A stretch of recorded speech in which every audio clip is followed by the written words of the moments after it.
Welcome to this week's Subset of Insight. During this week's show, we're going to update everyone on the ongoing illegal blockade of Artsakh by the Aliyev regime. Then we're going to move on to the dismissal of Ruben Vardanyan as State Minister of Artsakh. And we're going to close with the ICJ ruling against the regime in Baku for its illegal blockade of Artsakh.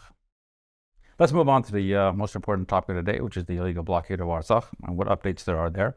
A few days ago, there was a meeting that was mediated by the Russian peacekeepers between the representatives of the Artsakh Republic and the Baku regime, which has led to the reconnection of the gas line to Artsakh, which is quite important. However, this has not led to the electricity lines being repaired, which were sabotaged by the regime in Baku. That is still yet to come. What we're going to do is we're going to move on to some of the reports that have come out of the health ministry in Artsakh about the health impacts of the blockade. Let's go through them one by one. We've had a 58% increase in heart disease, complications from heart disease. There's been a 36% increase in birth complications. There has been a 46% increase in children's visit to neurologists and psychologists, and a 47% increase in adults in the same two categories.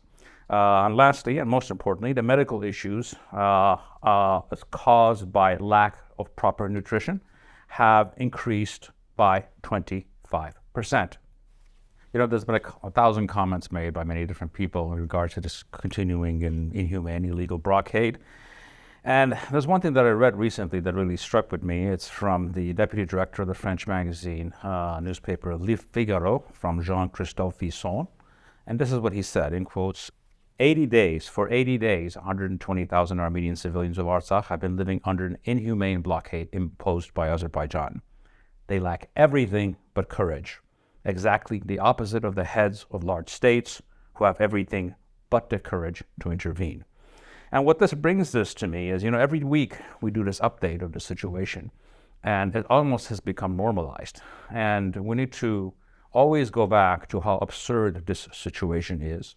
What you're having is something that has not been seen since the Middle Ages, which is a blockade and a siege of an entire population in which a state, in this case, Aliyev state, is trying to starve to death 120,000 people precisely because of their ethnicity and their religion.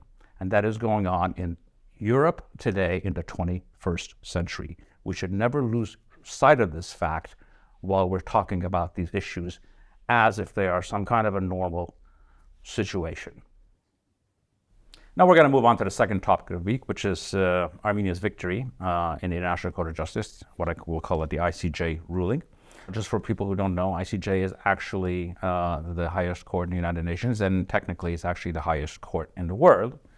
And how it works is that the court judges, except they cannot enforce. The enforcement has to come from the political bodies of the United Nations, and specifically the Security Council.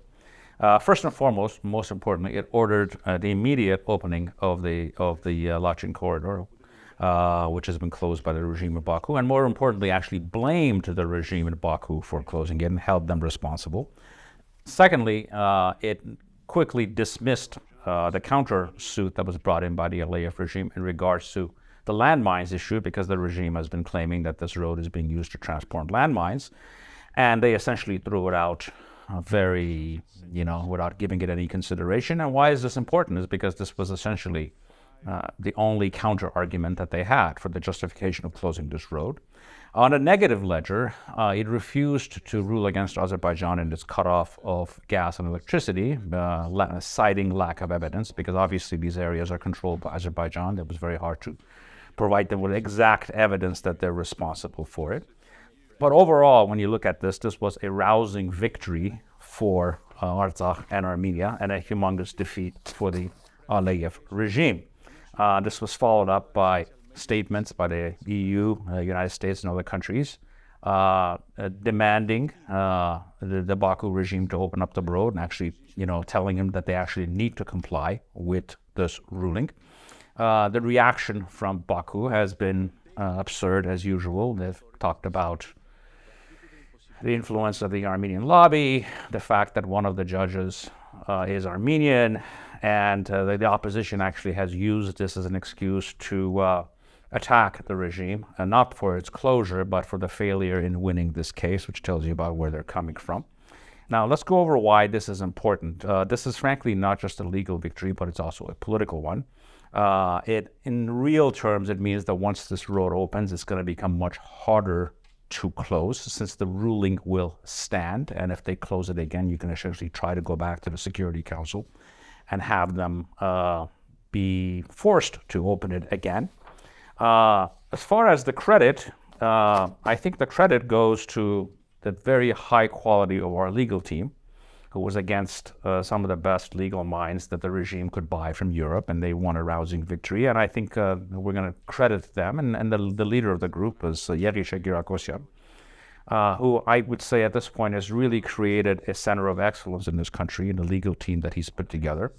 Him and his team are sort of an example of what it is that we can do when we put our best people on important projects. Obviously, the current government in this case deserves a lot of credit in putting this leader team together. And they've also, on a side note, they've actually joined the Rome Statute of International Criminal Court, which will actually allow us to open up further legal cases against the criminal actions of the regime in Baku. Now we're going to move on to the third and final topic of the week, which is Ruben Vardanyan's dismissal as state minister of Artsakh.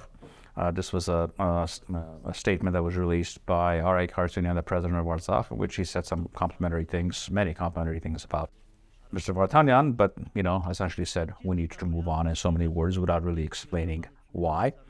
Frankly, I know this was a surprise to people around the world in many ways, but frankly, this was known locally for 4 or 5 days before it happens. It was expected. It was not surprising at all. When we're trying to analyze this, I think there's essentially 3 possible scenarios that led to this. The first one is that he was asked to leave by the Russians, since his dismissal came soon after a trip to Moscow.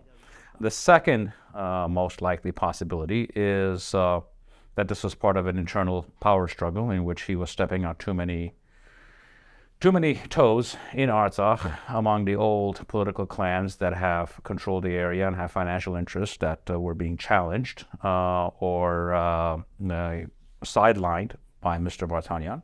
And last and least likely, that this was part of some kind of a deal with the Aliyev regime, since this has been one of Aliyev's pet projects, is to get Ruben Vardanyan dismissed from the area. It's very hard to know exactly which of these first 2 options are the key. If it is the case that this was an internal power struggle and he was asked to leave by the old political guard in Artsakh, it would actually be quite sad and tragic. But to me, it's really not surprising, because the nature of all political systems, for the most part, is to generally cut down the tallest trees and to keep all the monkeys. I'm going to move on to certain statements that were actually made by Ilham Aliyev in regards to Ruben Vardanyan. They've sort of had this focus on getting rid of him, getting him out of Artsakh. And there's some comments that he made which were quite unique and interesting in Munich. We're ready to start practical communications with representatives of Armenian community in Karabakh. And today, in front of Secretary Blinken, I told my Armenian colleague about that, but we can do it only when Russian citizen, criminal oligarch, person who was involved in money laundering in Europe, Vardanyan, is out of our territory. Frankly, quite rich, coming from a man who in U.S. diplomatic cables revealed by WikiLeaks is described by no less than the United States government as the leader of the Corleone mafia family. So it's actually quite rich for him to make statements like that against Mr. Vardanyan. I think those statements have led many people to believe that his removal was actually part of a deal to open the road, which I suspect is actually not the case. But I think when you sit back, it's very clear to understand why Mr. Vardanyan was a problem for the regime in Baku. One is that he's a man who has international reach. He has columnists in the Washington Post and other people that he can reach out to.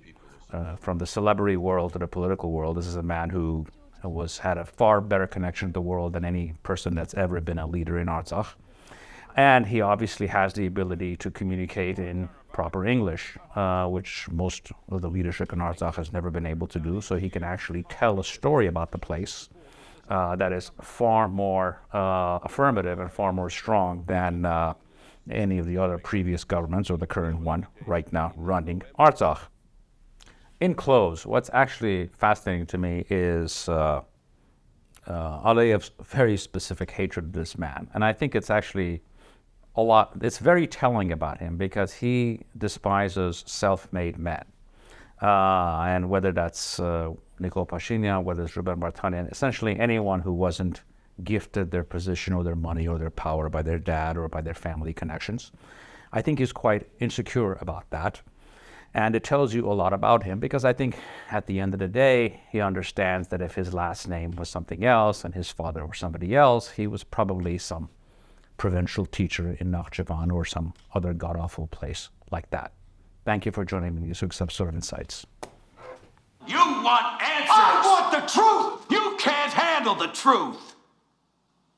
Son, we live in a world that has walls, and those walls have to be guarded by men with guns. Who's gonna do it? You? You, Lieutenant Weinberg? I have a greater responsibility than you can possibly fathom. You weep for Santiago and you curse the Marines. You have that luxury. You have the luxury of not knowing what I know, that Santiago's death, while tragic, probably saved lives, and my existence, while grotesque and incomprehensible to you, saves lives.